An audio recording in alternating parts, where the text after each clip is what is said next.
How did I get my start in music? I can directly attribute my start in music to my father. My father was a successful singer-songwriter in country music, long before I was born. He recorded his first song in 1948. He was from Texas. My mother's from Louisiana. I was born in Louisiana, but he got me over to Texas as quick as he could.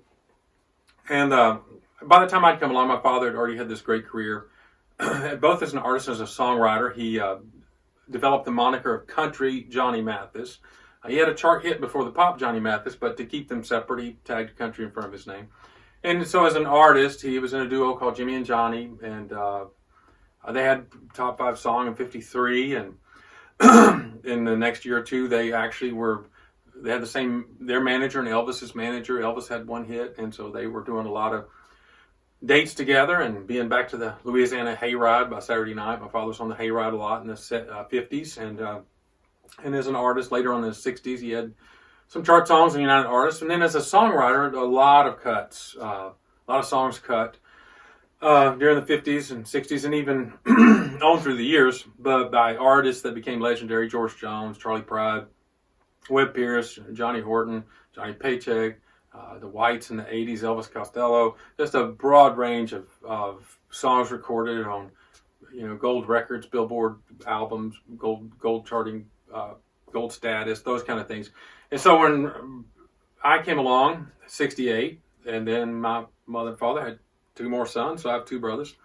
And by the time I was 10, my brother was already playing acoustic guitar, and we were living next to the church in Turl, Texas.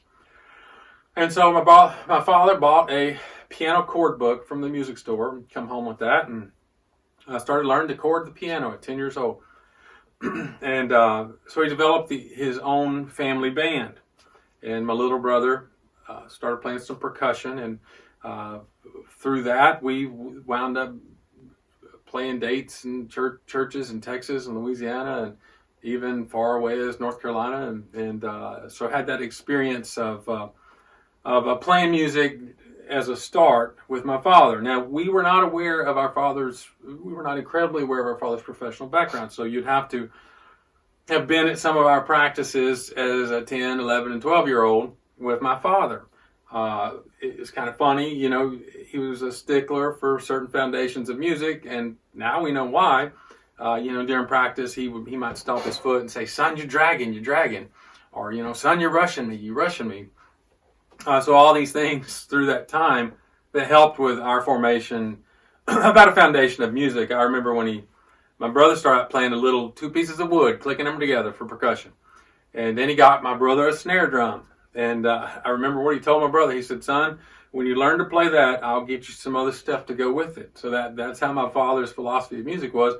He wanted us to keep the beat, and once we mastered that, or somewhat mastered it, we could move on to other things. I remember when we first started learn to play licks, my father get a little aggravated at us and say, "Son, you don't have to play every lick in the first song. Save some of them for later," and just different things like that. And we learned a lot about music from our father.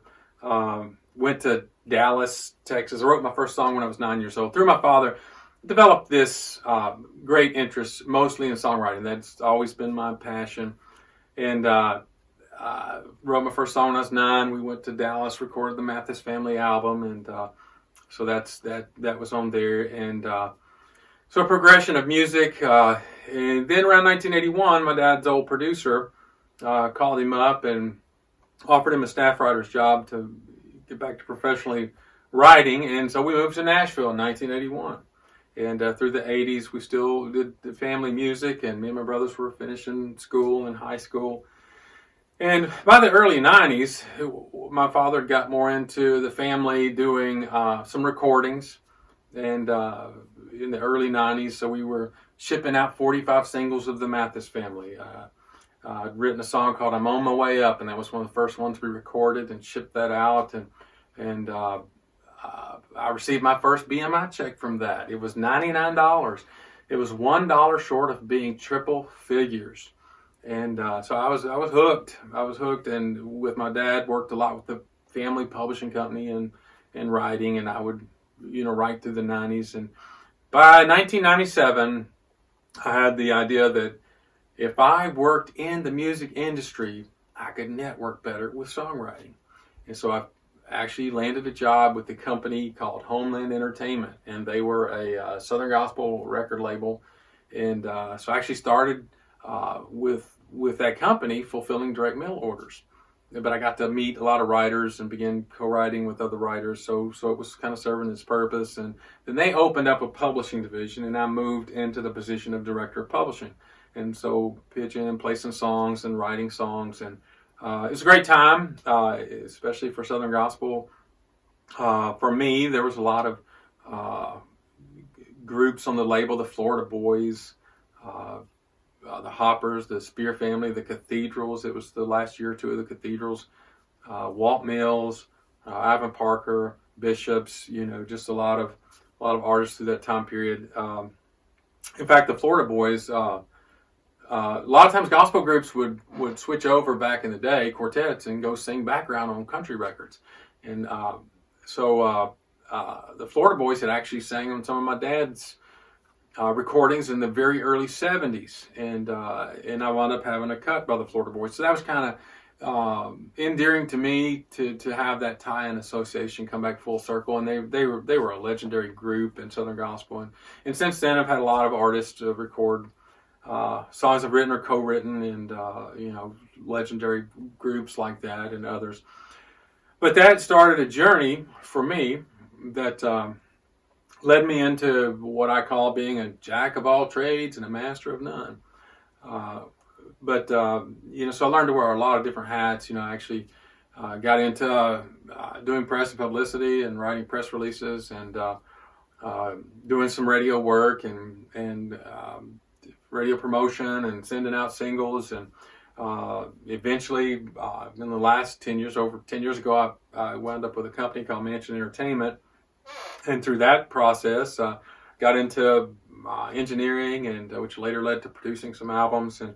And there was a time period there where we were doing some TV shows, and I was editing and shooting some TV shows, putting those together, and had some runs of the shows on like Daystar and a lot of Christian networks. And so got into the video aspect and social media creation, and just a broad section of things all to do with music industry, including the last 5 years managing the record label and working with a lot of great artists through that, even on some other outside of the genre of gospel, working with some country artists, and T.G. Shepherd and T. Graham Brown and several other artists. So it's just this cross section of work, and I've still maintained a publishing catalog. I have about 100 copyrights of my father's, and get those placed and get those cut still today. So it's kind of cool to keep his music alive and continue to pursue and work on things I love to do. The last couple of years, I've gotten into worship music and being actively involved in my church with that, which has also transitioned over into working with some worship releases and some things in that regard. So just what started out with a piano chord book in the late 70s and learning to chord piano has led from one thing to another thing to another thing, and always the willingness to learn something new associated with music, to always support my passion for writing songs and working in publishing. And so that's how that journey has kind of progressed. And it's not over yet. Still writing, still working catalog, and still working in here, and working with the label, and just seeing where we can go with everything. Continue to move forward. The music business has changed so much over the years, and you just have to kind of keep changing with it and keep looking for new philosophies and new strategies, and a way to stay relevant and a way to stay active. And part of that is always learning. So that's kind of my journey of how I got started in music and where I am today.